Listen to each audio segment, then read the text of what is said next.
Welcome to the Survivor to Thriver show with your happiness expert, Samia Bano. Do you feel stuck, silent, and stressed? Is something hurting your heart and soul? Are you burning yourself out? If so, you are in the right place because this is the podcast people from all over the world join in to learn exactly how to stop suffering and start living with inner peace and joy. Let's get started. Hey, last episode, I shared with you a specific incident that occurred. This was when I was in college already, and I was struggling through another depressive phase. And it was just this incident where this thought got triggered in my mind that they don't trust me. It's like I'm a criminal. I'm being treated like I'm a criminal. They don't trust me. It's like I'm a criminal. This thought got triggered into my mind. Now, when that thought got triggered in my mind, remember the chain, remember the causal chain, right? When you have a thought, what does it do? It triggers feelings. So what was the feeling in my case? In my case, it was a sense of intense sadness that got triggered. Now, if you think about it,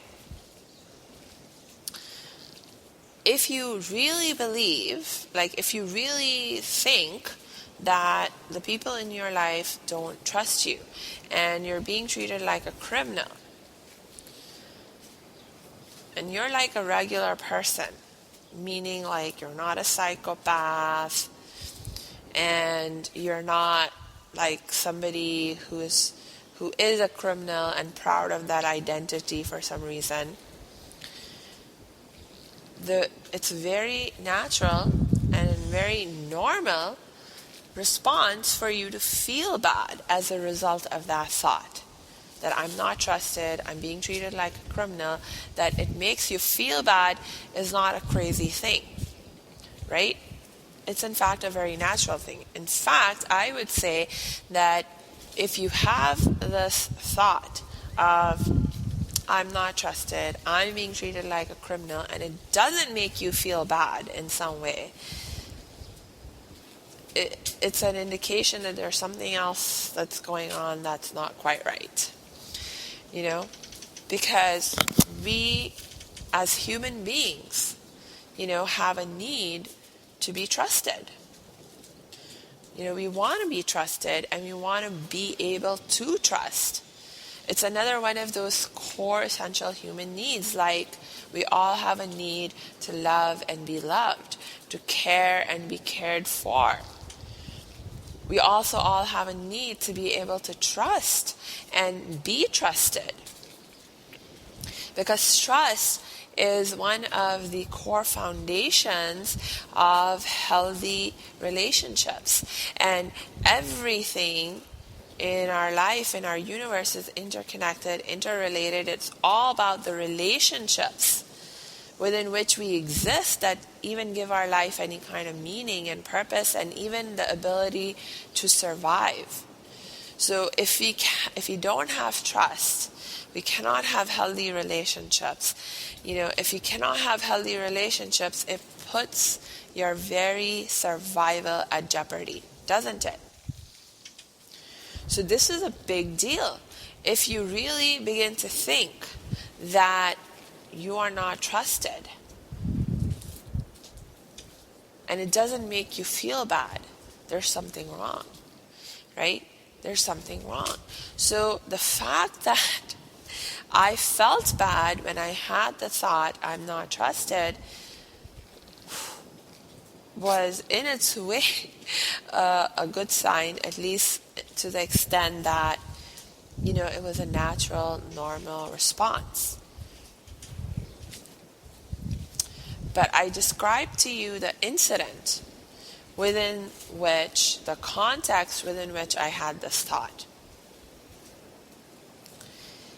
And within that context, well, yeah, okay, if I'm going through a security check and I have this thought of they don't trust me, it's not an outrageous thought to have, right? But at the same time, it's not the only thought that I could have had in that moment. In fact, for the vast majority of my life, like pretty much every other time that I've been through a security check in my life, I didn't have that kind of reaction. I didn't have that kind of thought. Usually the thoughts that go in my mind is like, oh, you see, like especially like when I'm at my most positive and happy, you see a security check into a building, you think, oh, look, they're being really careful. This place, it makes, it actually, you think about it like, makes you feel good, like that, oh, you're going into a building that's secure, that's safe. So it's like, I'll be safe in there too, like you look at it in a very positive way when I'm feeling good and positive. And even if you're not feeling at your most positive, like maybe you're thinking, oh, it's a hassle. Now I have to take off my bag and, like put everything in, empty my pockets. Maybe it's just a little bit of a hassle, but still nothing to get upset about, Or there's so many different responses that one can have to the experience of going through a security check, in the normal course of our everyday lives, like in the kind of situation that I am in, where I'm just like living in a city like Los Angeles. There's no war going on. There's no, it's just a part of how things work here, right? Because there's crime and there's, criminals, and especially when you're going into like government buildings and so forth, they have to be extra careful about security. So, it's just part of the normal flow of life in a place like LA, So there are a lot of different reactions one can have, and the thing to note that I want to point out is that, see, the reaction that I had, first of all, let's be really, really careful about how we label the reactions that we have. Right, because this is a really important point. So let's dig into it a little bit deeper here before I move on to pointing out anything else. Right, this idea of when we have a certain thought and we react to it to a certain incident in a certain way, like just watch how you yourself kind of label that for yourself, how you categorize what's going on in your own mind, let alone anybody else in your life. So for example, in my case, I have this thought, I have this reaction, this emotional reaction. So let's call it the reaction of my emotional self, where I felt really, really sad. I have this thought and I feel so sad that I literally have tears flowing out of my eyes. I feel so sad. Now there's another part of me that recognizes and realizes that this is not normal, right? And so what does my other self say? My other self's like, Samia, what's wrong with you? What's wrong with you? You're like completely overreacting. Stop crying. There's no need for you to be crying right now. Just stop it. Let's call it my rational self. Okay, so my rational self knows that this is like an overreaction, or it thinks it's an overreaction, and it's like, this is not normal, this is not right. And so it's actually now in a dialogue, right? Now my emotional self and my rational self enter into a dialogue. Now when my rational self says, Samuel, what's wrong with you? Why are you crying? There's no need for you to cry. Stop crying right now. You're making a fool of yourself. You're making a fool of us. Everyone's staring at us. What will they think? What happens with my emotional self? My emotional self feels even worse. And am I able to stop crying because my rational self told me stop crying? No, I wasn't able to stop crying. I felt worse. It made me want to cry even more. It's like, what's wrong with me? Now not only am I thinking, they don't trust me, I'm being treated like a criminal, but now I'm also thinking, what's wrong with me? What's wrong with me? And my rational self goes, stop crying. Stop crying. What's wrong with you? Stop crying right now.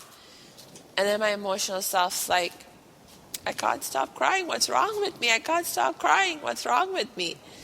So now it's like, they don't trust me. I'm being treated like a criminal. There's something wrong with me. I can't stop crying. There's something wrong with me.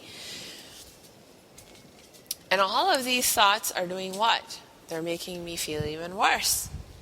Right? Getting stuck in this downward spiral. Now this whole time, my poor irrational self is becoming more agitated also, and more, like, my gosh, you just stop it. But it's not, the emotional self is not able to stop it. Now, I'll tell you, the worse I feel, then this other thought pops into my head. It's like, I need my mommy. I need a hug. I need a hug from my mommy. Because for me, being in my mom's arms is one of the safest places and one of the happiest places. It's like to be. It's like it just is. It's always been like when my mom hugs me. And my mom, by the way, gives the best hugs. Like that's where I feel safe and protected and happy and loved and cared for. So in this moment of like distress, the thought comes to me, I need my mommy. I need a hug. Perfectly reasonable thought and idea to have. In fact, I would even say a very good idea potentially. Hey, it's like if I go to my mom, allow her to hug me, I'm plugging into a system of support and help, right? And that's good. But what happens in that moment? My rational self responds to, I need my mommy, I need a hug with, we can't go home. How are we going to explain this to mom? Mom's going to get worried. We can't worry mom. No, we can't go home. So my rational self, again, like my rational self has some really good thoughts. Like, the fact that it's concerned about my mom and not wanting to worry my mom, that's a good thing, right, in itself. But in that moment, it makes my emotional self feel even worse. It's like, I need a hug. I need my mom, and I can't go home. I can't go to my mom. I can't get a hug. It makes me feel even worse.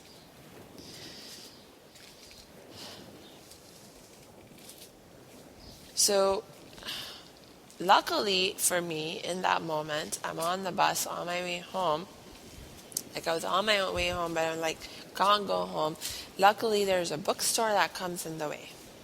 And it gives us the idea that, hey, let's stop at the bookstore and read for a few hours, because that's something that always helps us to feel better. It allows us to escape out of our own mind, and and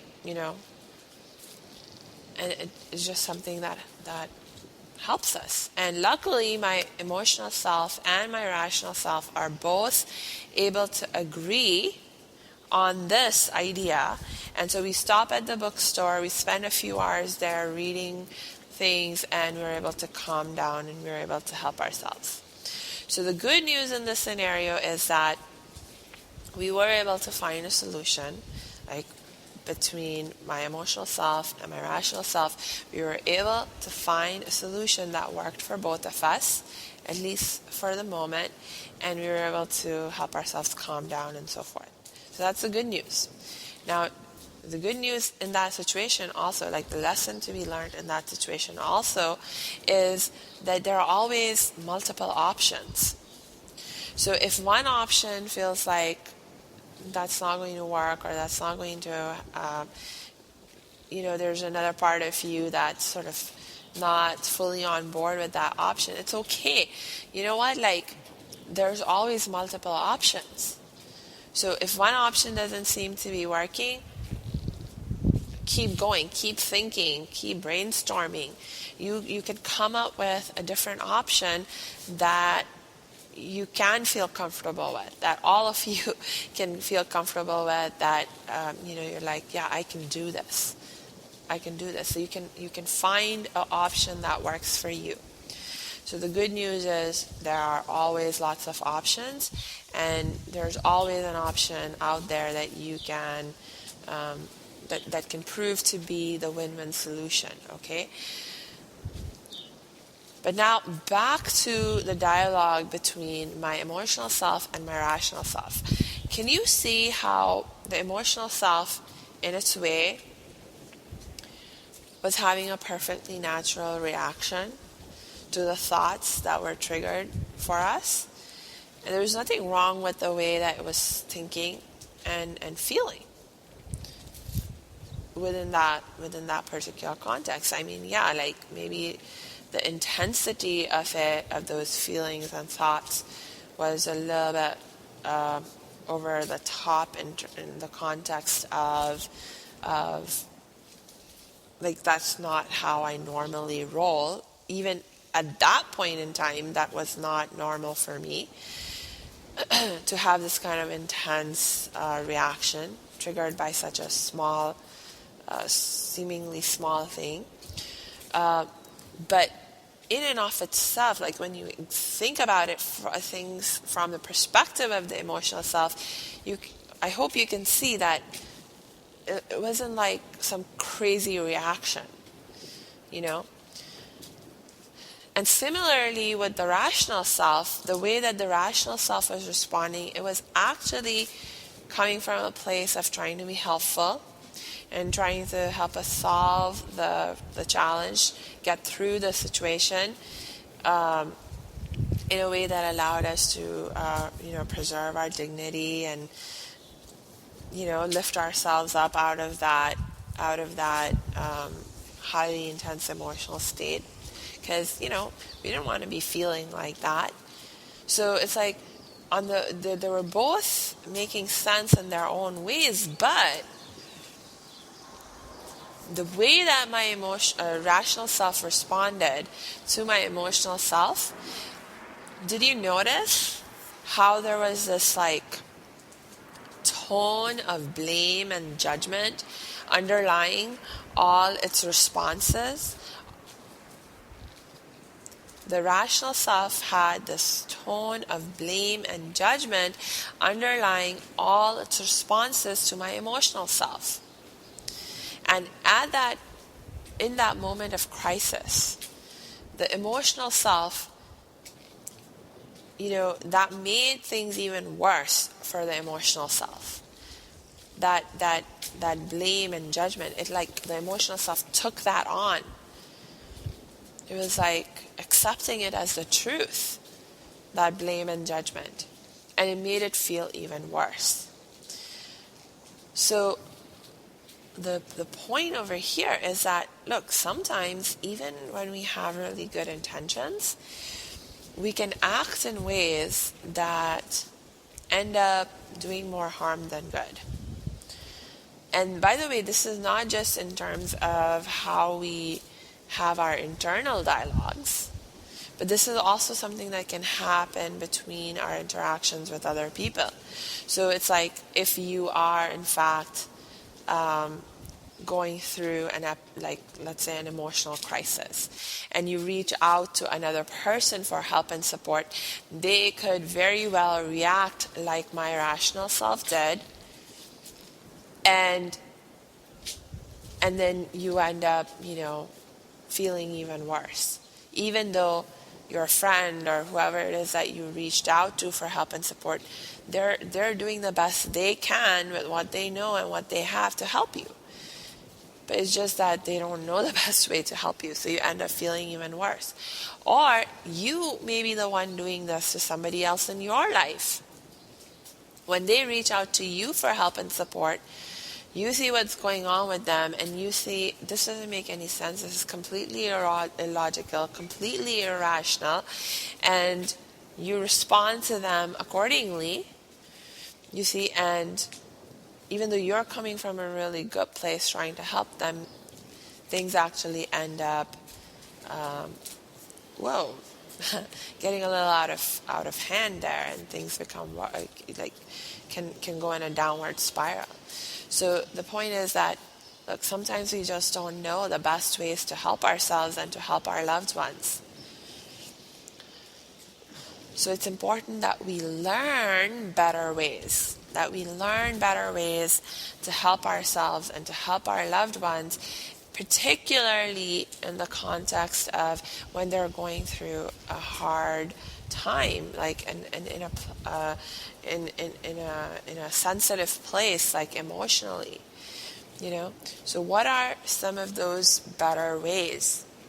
Well, let's talk about that next episode, so that this episode doesn't become too long.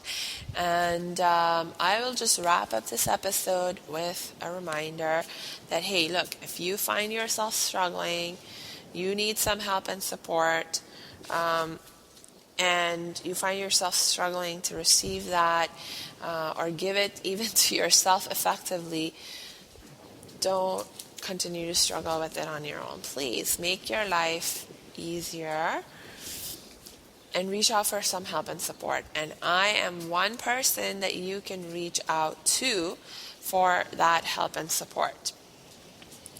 And you know how to get in touch with me. Just go to my website at www.academyofthriving.com. Click on the Contact Us page, and you'll see different ways you can connect with me. All right, so great, awesome. So until we connect next time, I wish you lots of peace and joy.